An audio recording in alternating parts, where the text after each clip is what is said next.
I'd like to welcome each one of you to our devotional study today. I invite you to take your Bible, come with me if you would, to 1 Corinthians chapter 10. As we come through this chapter, we have mentioned that the theme of the chapter is the believer's sin and its consequences. Paul began by admonishing the Corinthians and saying that believers have been given great blessing. And with that great blessing comes great responsibility if we desire the blessing of God upon our lives. And we saw that a little bit as we move through the first 4 verses. We're not going to go back through those verses today. We've already looked at them. If you did not hear that devotional, I encourage you to go back and to start 1 Corinthians 10 at the beginning in these devotionals and listen through. But believers have been given great blessing. And then we saw that believers have been given great warning in verses 5 through 15. And really, the whole warning here is that believers need to be responsible in the matter of separation so that they do not face the judgment of God because of sin in their life. And we've already looked at verses 5 through 11, and today we'll conclude this by looking at verses 12 through 15. But before we do that, let's just read 1 Corinthians 10, verse 5, all the way down to verse 15. So it says in 1 Corinthians 10, 5, "But with many of them God was not well pleased, for they were overthrown in the wilderness. Now these things were our examples, to the intent that we should not lust after evil things as they also lusted. Neither be ye idolaters, as were some of them, as it is written, the people sat down to eat and drink and rose up to play. Neither let us commit fornication, as some of them committed, and fell in one day 23,000. Neither let us tempt Christ, as some of them also tempted, and were destroyed of serpents. Neither murmur ye, as some of them also murmured, and were destroyed of the destroyer. Now all these things happened unto them for examples, and they are written for our admonition, upon whom the ends of the world are come." Now here's the section we want to look at today. "Wherefore, let him that thinketh he standeth take heed, lest he fall. There hath no temptation taken you, but such as is common to man. But God is faithful, who will not suffer you to be tempted above that ye are able, but will with the temptation also make a way to escape, that ye may be able to bear it. Wherefore, my dearly beloved, flee from idolatry. I speak as to wise men, judge ye what I say." Paul in verses 5 through 11 mentions some very, what we would look at as terrible sins. You know, he dealt with idolatry. He dealt with fornication. He dealt with tempting God. He dealt with murmuring against God and the leadership that God puts in place. And he tells us that all of this was written for our examples. But then he challenges us in verse 12. Because certainly, maybe as we look at some of those things like fornication and idolatry and murmuring, we would look and say, well, that stuff's terrible. I would never do that. Paul's got something to say to you. He says in verse 12, "Wherefore let him that thinketh he standeth take heed, lest he fall." Paul warns us in verse 12, and he says, beware of being overconfident of your own power. Beware of thinking of your ability to stand on your own 2 feet when it comes to these things. Now, the fall in this verse is not falling from grace. It is not you falling from your salvation, because we know that a Christian cannot lose his salvation.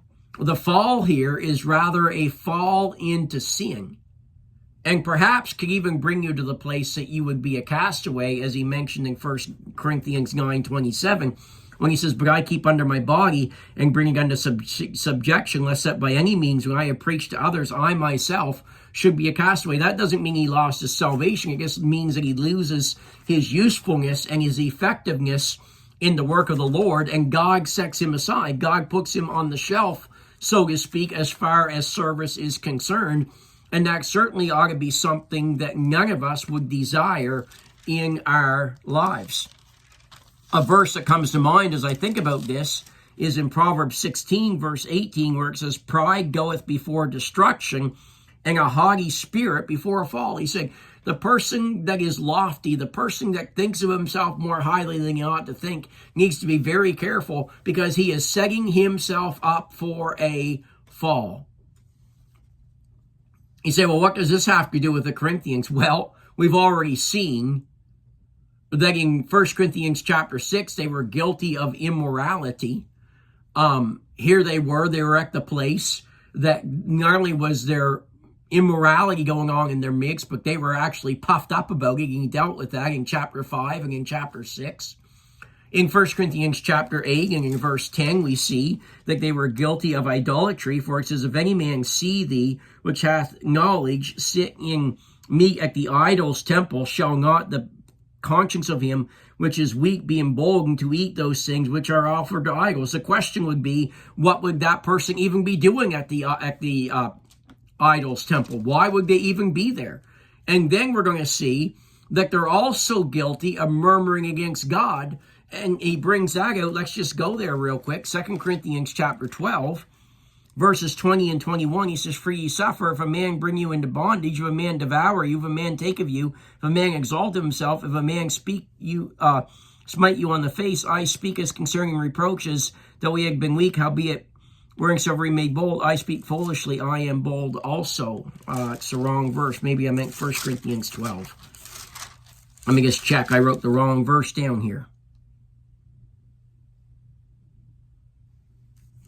I can't remember the verse I'm looking for, but we see that they murmured against God as well. So they were guilty of these exact same things. And he says, you need to be very careful. Let him that thinketh he standeth take heed lest he fall. Friends, that's a warning that we all need to listen to. And we could spend a lot more time there, but I'm not going to because of time. Then we have God's wonderful promise in verse 13. He says, there hath no temptation taken you, but such as is common to man. But God is faithful, who will not suffer you to be tempted above that ye are able, but will with the temptation also make a way to escape, that ye may be able to bear it. What's his promise? Well, temptation is common to man. Sometimes we'll run into temptation. We'll think, why am I the only person that's ever faced this? No, friends, it's common to man. Temptation will come to every Christian.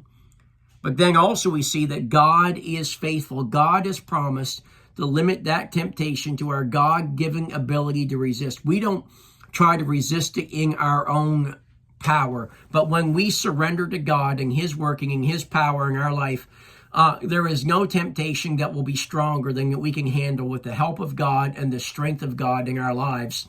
And also we need to understand that God will make a way to escape. And we need to be looking for that way of escape so that we can leave that temptation behind. One of the problems that so many Christians have is that they will close the door on sin, but then they try to spend the rest of the time looking through the keyhole to try to figure out what they're missing. No, friends, get as far away from it as you can. Then he says in verse 14, wherefore, my dearly beloved, flee from idolatry. Once again, flee from idolatry. Flee from idolatry. The terrible effects of idolatry. Come back to Deuteronomy chapter 32. Deuteronomy chapter 32 and in verse 17.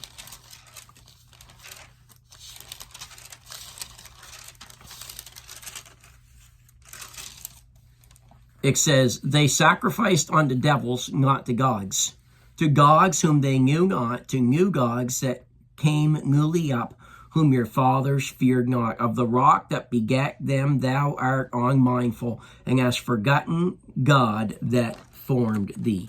The challenge to flee from idolatry. Then in Psalm 106, and there's many other verses. Psalm 106 and verse 37, it says this.